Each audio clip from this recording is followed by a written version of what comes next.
Guru kita bilang, kalau pengen kaya nabung. Kita lihat guru kita, ternyata nggak kaya juga dia. Ya, berarti ada yang salah ini. Dia bilang gini, dikit-dikit lama-lama jadi bosan. Nggak kaya-kaya, bosan kita nabung itu. Kunci kekayaan, ya, wasilah kekayaan. Jadi kalau orang barat, motivator barat menyampaikan rumus kekayaan itu simpel aja, cuma 3 hal. Ya, 3S. Simpel banget. Apa itu? Saving. Apa itu saving? Hemat. Bukan nabung. Wah, ini keliru ini. Ya. Ya, benar, arti lainnya memang nabung, tapi di sini artinya berhemat. Ini saya kaget luar biasa, ya. Kaget luar biasa. Jadi ternyata Islam tidak pernah menganjurkan kita untuk menabung. Tunjukin dalilnya sama saya kalau ada. Yang ada cuma cadangan tunai. Itu ada, dianjurkan dalam Islam. 4 bulan dianjurkan. Tapi anjuran ada uang, tabung, ada uang, tabung, ada. Tidak ada dalam Islam. Tunjukin sama saya kalau ada. Islam rasional banget. Kalau pengen kaya apa? Dagang. Pengen kaya apa? Investasi. Tidak ada perintah untuk nabung. Guru kita bilang, kalau pengen kaya nabung. Kita lihat guru kita, ternyata nggak kaya juga dia. Ya, berarti ada yang salah ini. Ada yang salah dengan ini nih. Ya, dia bilang gini, dikit-dikit lama-lama jadi bosan. Nggak kaya-kaya, bosan kita nabung itu. Nabung, coba mohon maaf ya, bunga di bank berapa? 4%, 6%. Inflasi di Indonesia berapa? 10%. Gimana mau kaya coba? Islam rasional banget, dagang kalau nggak investasi.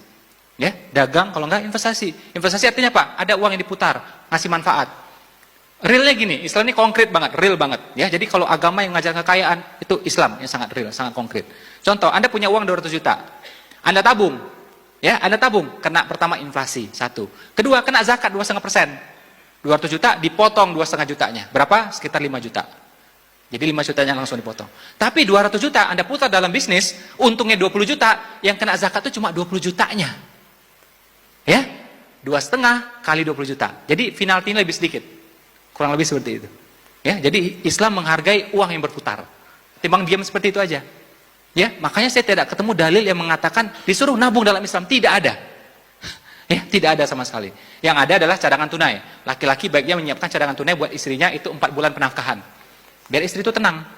Tapi kalau tiap tanggal 28 uang habis, 28 habis, nah, itu pasti istri deg-degan itu, ya. Istri harus dibikin tenang.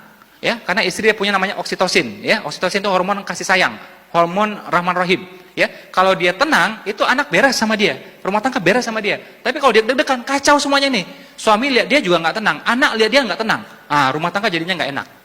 Saldo cukup 12 bulan bahkan. Nah, berlian sebelah sini ada, oke? Properti ada. Udah pasti tenang tuh, nyusui pasti enak udah itu. Ya. Makanya kalau mau romantis ya nggak cukup tuh romantis kasih bunga, nggak cukup. Kalau mau romantis kasih bunga sekalian tamannya dan rumahnya, itu baru romantis. Ya, itu baru romantis. Wanita boleh cari nafkah, tapi tidak ada keharusan, tidak ada anjuran. Wajib tidak, sunnah tidak. Hukumnya apa? Cuma mubah. Tapi laki-laki mesti fight cari nafkah.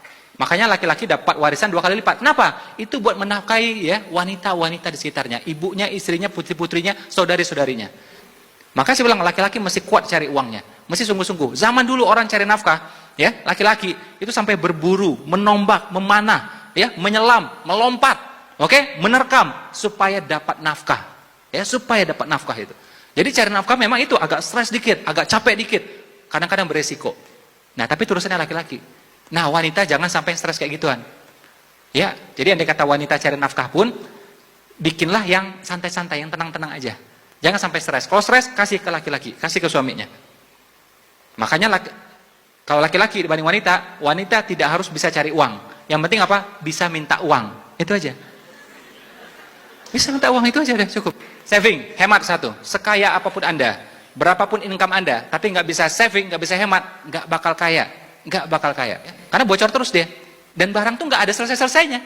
Tas, Kate Spade 4 juta, Michael Kors 5 juta, naik lagi, ya Gucci 6 juta.